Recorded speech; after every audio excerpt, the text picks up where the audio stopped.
Rero bakunzi ba Samuzo timbanje kubasuhuza neza ko meze neza. Bibutsa bakanda subscribe, like, share na comment kugira ngo ukomeze kubona amakuru ku gihe. Uyu munsi igiye kubagezaho umunsi mu mateka. Uwari uyoboye Peru yasohowe mu biro. Ibyaranze uyu munsi mu mateka y'isi.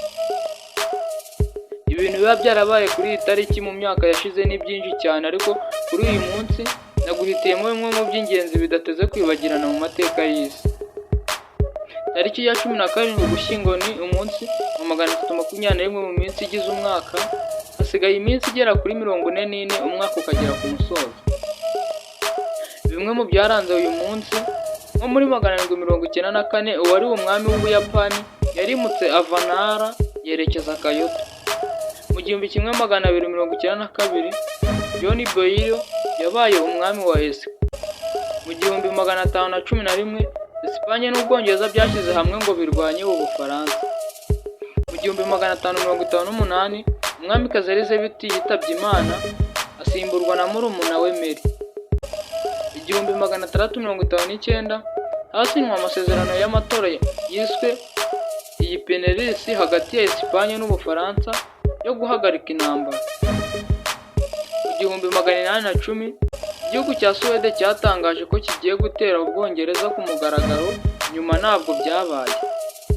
Mu 2000 umwami wari uwa Peru yasohowe mu biro. Bamwe mu bavutse uyu munsi, nko mu 1681 umuhanga w'Umufaransa muri Biologia Pierre Francis Fourier nibwo yavutse. Mu 1729 umushakashatsi w'Umufaransa Nicolas Appert nibwo yavutse. Mu 1790 umuhanga mu mibare w'Umudage Auguste Fernandez Mobius nawe nibwo yavutse.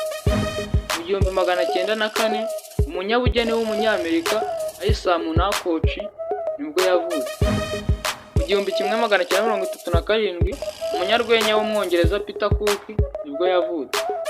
Mu 1977 umukinnyi w'ikipe y'igihugu y'Ubwongereza Paul Sherifat nibwo yavutse.